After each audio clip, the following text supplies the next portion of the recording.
बॉलीवुड में nepotism word नया तो है नहीं। आए दिन नेपोटिज्म और सेलिब्रिटी किड्स को मिलने वाला प्रिविलेज भी चर्चा में रहता है। But the question is how much privilege is too much privilege.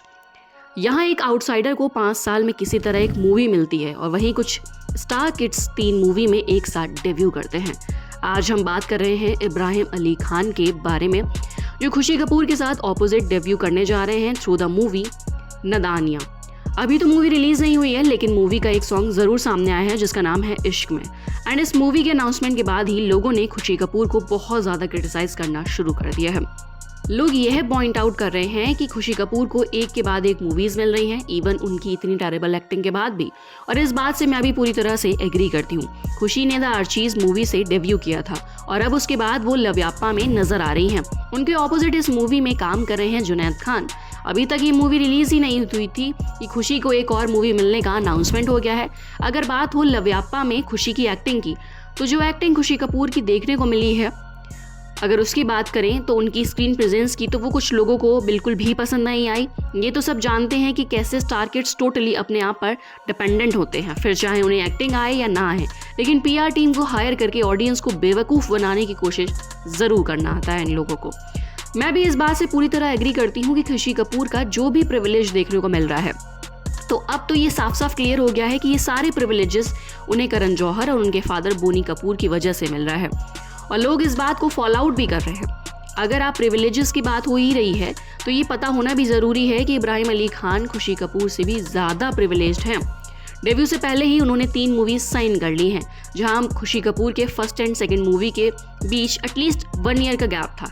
लेकिन इब्राहिम का फर्स्ट मूवी के ट्रेलर भी लॉन्च नहीं हुआ कि उन्होंने 2 और मूवी साइन कर ली हैं। According to this article, Ibrahim एक साथ 3 मूवी में डेब्यू कर रहे हैं। आई मीन, ये सुनने में भी कितना अनफेयर लगता है ना, जहाँ एक आउटसाइडर को अपनी फर्स्ट मूवी में खुद का acting talent, dancing talent and all proof करना पड़ता है। और उसके बाद अगर वो बहुत टैलेंटेड हो तो 3-4 साल में उन्हें एक मूवी का ऑफर मिल जाता है। और यहाँ ये स्टार किड्स इतना प्रिविलेज्ड है कि डेब्यू करने से पहले ही वे 3-4 मूवी साइन कर रहे हैं। इवन सारा अली खान के टाइम पे भी हमें ये चीज़ देखने को मिली थी। सारा ने सिम्बा एंड केदारनाथ दोनों मूवी के साथ डेब्यू किया था, और इसके बाद भी वे ऐसा दिखाने की कोशिश कर रही थी कि उन्हें तो कोई मूवी ही नहीं दे रहा था। उन्हें डायरेक्टर्स के पास जाकर रिक्वेस्ट करना पड़ा था मूवी के लिए। जैसे रोहित शेट्टी ने ये बोला था कि अब ये स्टार बन गई तो मैं बोल सकता हूँ, ऐसे नहीं बोलते कि सर प्लीज मुझे काम दे दो। इसने ऐसा किया लिटरली। सैफ अली खान की बेटी अमृता सिंह और सैफ अली खान की डॉटर अकेले चल के ऑफिस में आना और एक डायरेक्टर के सामने बैठ के ये कहना कि सर मेरे को काम दे दो प्लीज। मुझे रोना आ गया। अरे यार, मैंने बोला तू पिक्चर कर ले। मेरा एक क्वेश्चन रोहित शेट्टी से ये है कि अगर एक आउटसाइडर भी आपके सामने आके ऐसे ही रिक्वेस्ट करता है कि सर मुझे एक मूवी दे दीजिए, तो क्या आप एक आउटसाइडर को भी ऐसे ही मूवी दे दोगे? तो you can see how privileged this star kids are. And guess what, इस मूवी को भी करण जौहर के प्रोडक्शन हाउस से ही रिलीज किया जा रहा है। जब करण जौहर ने अपने प्रोडक्शन हाउस का 50 पर स्टेक सेल कर दिया था, हमें लगा था कि अब करण जौहर शायद फाइनली स्टार किड्स को लॉन्च करना बंद कर देंगे। लेकिन उस टाइम ये धर्मा प्रोडक्शन का एक डाउनफॉल था। एक टाइम था जब धर्मा प्रोडक्शन बिगेस्ट हिट्स दे रहा था। धर्मा प्रोडक्शन के अंदर सारे मूवीज हिट हो रहे थे। लेकिन समय के साथ करण जौहर का ऑब्सेशन ओवर डिफरेंट एक्टर्स, एक एक्टर के बाद एक मूवी ऑफर करना एंड उनको नेपो किड्स को लेके ऑब्सेशन, इस प्रोडक्शन हाउस के डाउनफॉल का एक मेन रीजन था। लेकिन इन सब के बाद भी करण जौहर नहीं रुके। धर्मा प्रोडक्शंस के अंदर मूवी आना अब थोड़ा कम हो गया है, लेकिन अब उन्होंने ओटीटी में स्टार किड्स को लॉन्च करने के लिए एक और प्रोडक्शन हाउस बना लिया है, जिसका नाम है धर्माटेक एंटरटेनमेंट।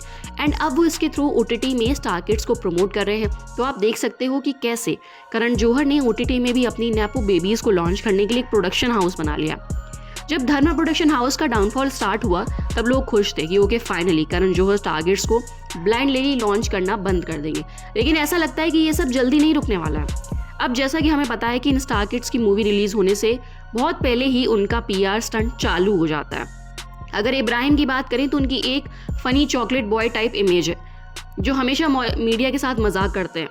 आपने कभी ना कभी तो ऐसे वीडियोस देखे ही होंगे जहां इब्राहिम मीडिया के लोगों के साथ मजाक कर रहे हैं। लेकिन उनकी डेब्यू मूवी के अनाउंसमेंट के बाद ये देखने को मिल रहा है his PR is stick with खुशी। अब देखो, इब्राहिम एंड खुशी के बीच डिफरेंस बस इतना है कि खुशी की टेरेबल एक्टिंग से हम सब रूबरू हैं। हमने देखा है, हमें पता है कि वो एक बैड एक्टर है, लेकिन इब्राहिम की एक्टिंग हमने अभी तक नहीं देखी। हमें अभी तक नहीं पता कि how good and bad is he.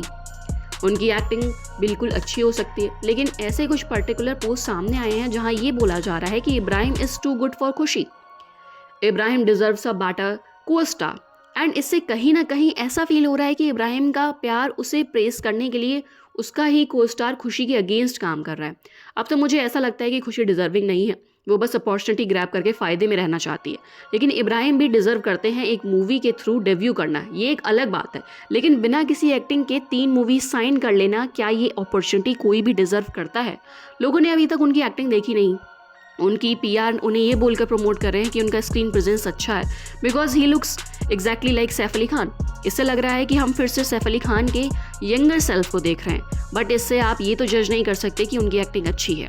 आप सिर्फ ये बोलकर खुद को प्रमोट नहीं कर सकते कि मैं अपने पापा की तरह दिखता हूँ, तो इब्राहिम यहाँ खुशी को डिजर्व करते हैं या नहीं, ये तो हमें मूवी देखने के बाद ही पता चलेगा। लेकिन खुशी डज नॉट डिजर्विंग, ये हम सब जानते हैं। लोगों का कहना था कि इब्राहिम पलक तिवारी के साथ डेब्यू करेंगे, एंड ऑब्वियसली अगर एक of screen couple on screen couple के साथ भी काम करने लगेंगे तो लोगों को भी उनकी केमिस्ट्री देखने में इंटरेस्ट होगा। लेकिन पहले से ही जब उन्हें पता था कि खुशी को कोई पसंद नहीं कर रहा है, लेकिन फिर भी ज़बरदस्ती उन्हें कास्ट किया जा रहा है।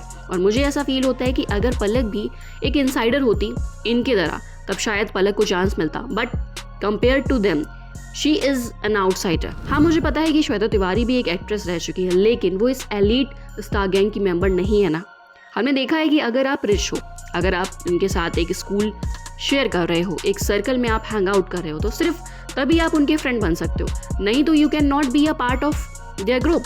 और अगर आप किसी तरह उनके ग्रुप का पार्ट बन भी गए, तब भी आपको डिस्क्रिमिनेशन फेस करना पड़ेगा। मुझे तो लगता है कि पलक ने काफ़ी ट्राई किया उनके ग्रुप में आने का, लेकिन इन स्टार किड्स ने कभी भी उन्हें एक्सेप्ट नहीं किया।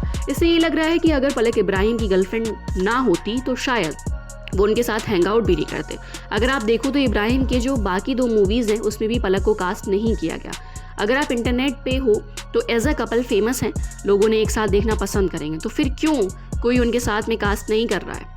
एंड पलक ने अपना डेब्यू भी किया है, सलमान खान ने उन्हें ऑलरेडी लॉन्च कर दिया था, तो ऐसी क्या वजह हो सकती है कि कोई उन्हें इब्राहिम के साथ कास्ट नहीं करना चाहता?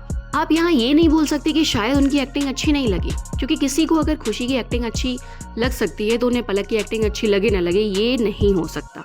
तो इसका सिंपल सा रीज़न यही हो सकता है कि जस्ट बिकॉज वो एलीट फैमिली की नहीं है, इसीलिए उन्हें साइड लाइन किया जा रहा है। इससे पहले भी हमने तारा सुतारिया के साथ भी यही देखा, वो एक रिच फैमिली से बिलोंग करती हैं, एक चाइल्ड एक्टर रह चुकी हैं, एक्टिंग अच्छी करती हैं, लेकिन उन्हें भी ये मौका नहीं मिला जो अनन्या को मिला।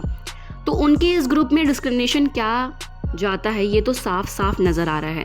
करण जौहर खुद ऐसा करते हैं, तो उनके नैपो बेबीज़ ऐसा नहीं करेंगे, ऐसा तो हो ही नहीं सकता। आपका इस बात पर क्या कहना है, हमें कमेंट सेक्शन में ज़रूर बताएं। इसके अलावा आप इब्राहिम और खुशी की न्यू मूवी के लिए कितने एक्साइटेड हैं, ये ज़रूर शेयर करें।